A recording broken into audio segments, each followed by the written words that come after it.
Netflix isn't just dipping its toes into boxing anymore. It's going straight for a coronation. Two kings of the sport, two pieces of boxing royalty, are officially being brought back to center stage. Floyd, Money, Mayweather, and Manny, Pacquiao are set to meet again, this time in a full professional rematch at the Sphere in Las Vegas, live globally on Netflix on Saturday, September 19th. This isn't an exhibition. This isn't a light spar for nostalgia. Netflix has confirmed it as the first ever professional boxing match at the Sphere. No headgear, real judges, official result. And yes, Floyd Mayweather is formally coming out of retirement to do it, which means that famous 50-0 record is on the line. For a platform that usually deals in shows you binge alone, this is Netflix trying to create the kind of shared global moment we almost never see anymore. Something closer to a royal wedding or a World Cup final, where tens of millions are watching the same thing at the same time. To understand the weight of this rematch, you have to go back to the first Mayweather-Pacquiao fight in 2015. At the time, it was billed as the fight of the century. Fans have been begging for it since around 2009, when both were at their absolute peaks. Instead, politics, egos, and timing dragged it out. By the time they finally walked to the ring, both were already past prime. On paper, it was still monumental. It did a record-breaking 4.4 million pay-per-view buys at around $100 a household. It became the highest-grossing fight in history. But ask most hardcore fans how they felt after the final bell, and you will hear the same thing. It didn't live up to what it could have been. The matchup felt like it had expired. The result itself wasn't controversial for many. Mayweather boxed, moved, and did what he does.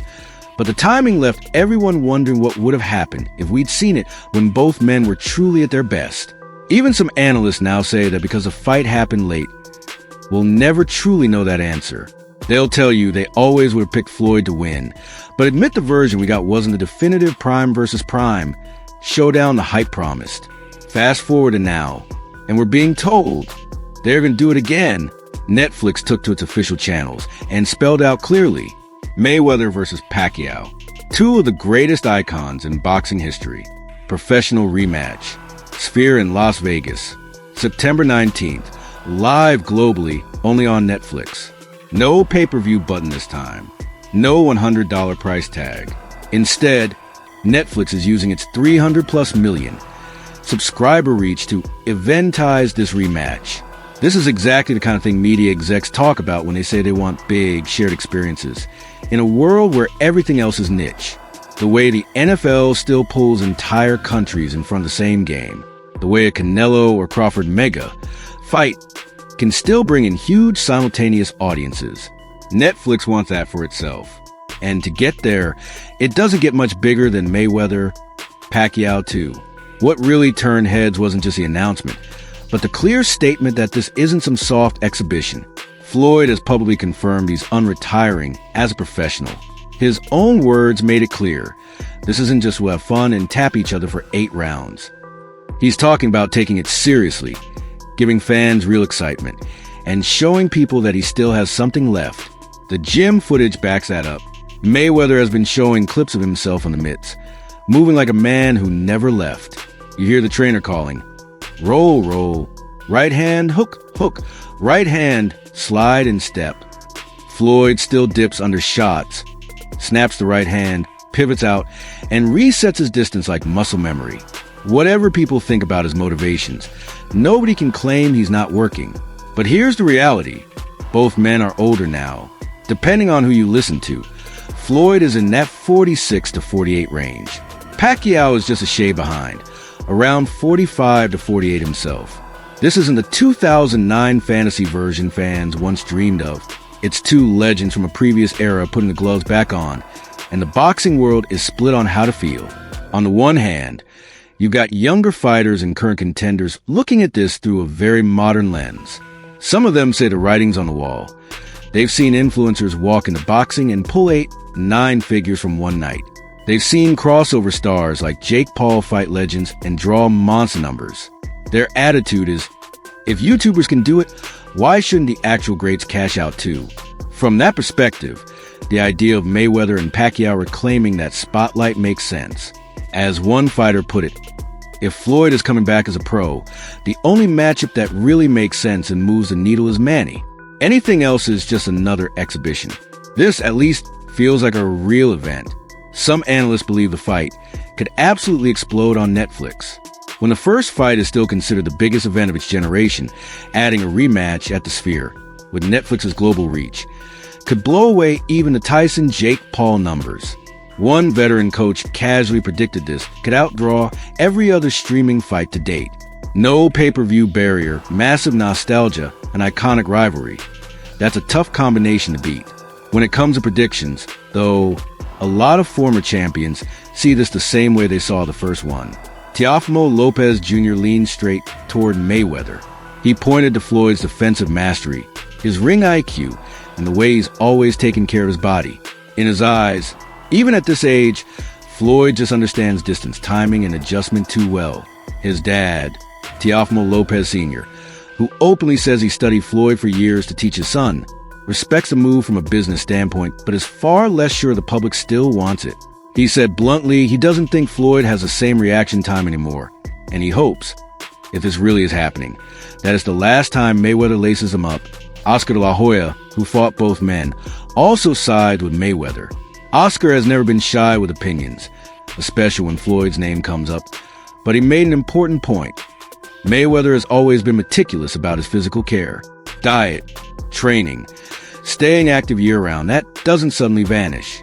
Oscar contrasted that with the Pacquiao he's watched in recent years. Yes, Manny has shown flashes, even snagging a draw in an exhibition and surprising some people. But De La Hoya said clearly that is not the same Pacquiao he fought. The explosiveness and sharpness are not what they were. In Oscar's view, Mayweather's discipline gives him a major edge in a battle between aging legends. At the same time, even De La Hoya framed the rematch as entertainment.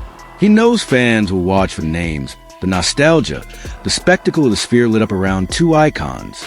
But he also admits this is as much show as sport. The stakes for legacy are different this time. Nobody's cementing a pound-for-pound crown at 47 years old. Then you have the money angle, which is impossible to ignore. Multiple analysts and reporters have raised the same question. Is this rematch, along with Floyd's other planned bouts like the Tyson exhibition, really about competition or cash? Financial stories around Mayweather have been swirling.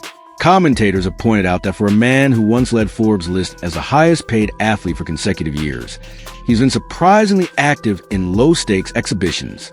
Some have gone further, pointing to court filings and news articles about unpaid taxes, debts to jewelers, and real estate rent issues.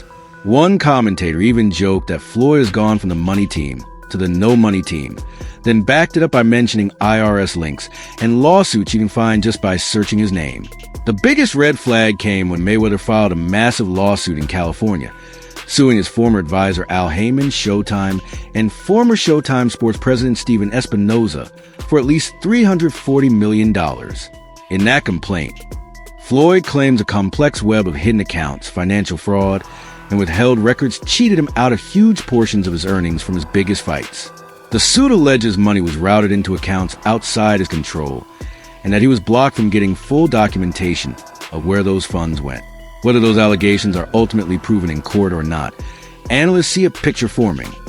A man who made hundreds of millions may not have as much left as people assume. Add in the cost of famously extravagant lifestyle, jets, cars, parties, gambling, and the idea of unretiring, especially with Netflix and the Sphere backing you, starts to look a lot less mysterious. Some pundits have said flat out, this is predictable. For a guy rumored to have a serious gambling habit and publicly tied to IRS disputes, coming back at 47 to chase gigantic paydays is exactly what you'd expect. They see the Mayweather-Pacquiao rematch as equal parts competition and financial recovery mission. On Pacquiao's side, the motivation sounds different. In a recent interview, Manny said he still believes in his heart that he did enough to win the first fight, even though he wasn't at his physical best. He's never placed blame on Floyd for that outcome, but he's been clear that he didn't like what Mayweather represented outside the ring. Manny talked about bad company corrupting good character, saying that the people around Floyd and the arrogance that came with the fame didn't sit right with him. For Pacquiao, the rematch isn't just about revisiting old scorecards. It's about beating a man he's long felt represents the opposite of the humble, respectful approach he tries to project. There's real personal energy there. When Manny says he wants this rematch, part of it is competitive, but part of it is also moral. That's a different kind of fire. A lot of fighters who know Pacquiao well are backing his heart, if not the odds. George Kambosos Jr., who has trained closely with Manny, called him a true competitor who always gives 110% no matter what. Kambosos admitted it's hard watching Father Time catch up. He mentioned how tough it was to see Pacquiao against Lucas Mathis and in exhibitions against younger opponents. But he still believes that when the lights come on and history is on the line, Manny can tap into something special.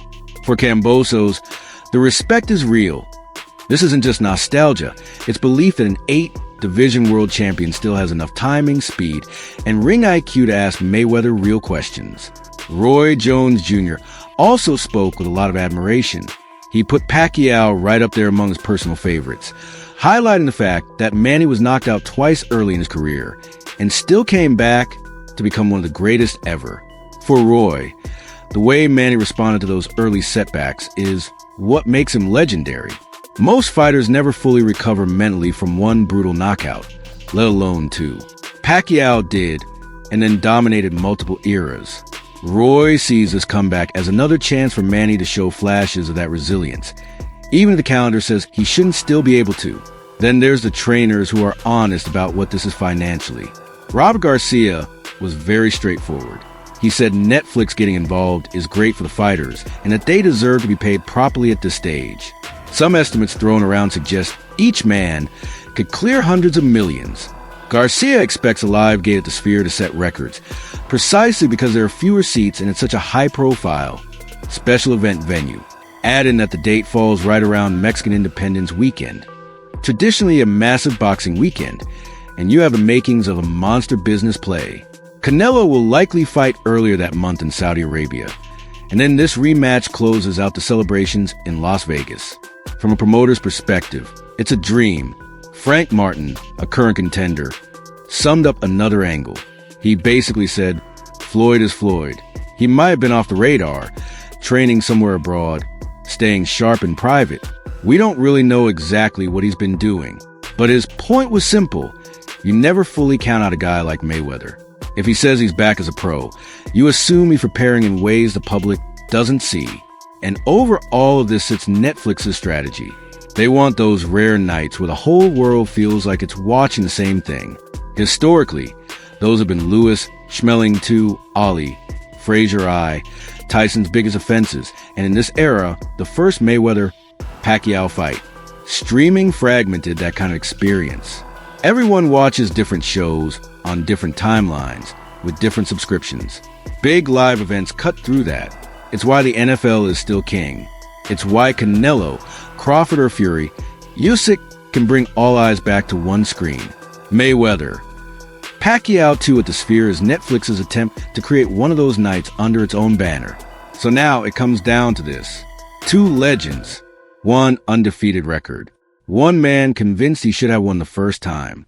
One streaming giant betting huge money that the world still cares about this rivalry. Some say it's pure nostalgia. Some say it's a cash grab. Others say greatness is greatness, no matter the age. The only real unknown left is inside the ropes. Can Floyd Mayweather, after years away from real championship rounds, keep that perfect record intact under true professional rules again? Or does Manny Pacquiao, with all that pride, faith, and experience, finally find a way to flip the script and pull off the kind of late career upset that would shake boxing history? Drop your prediction in the comments, Mayweather or Pacquiao, and how do you see it ending?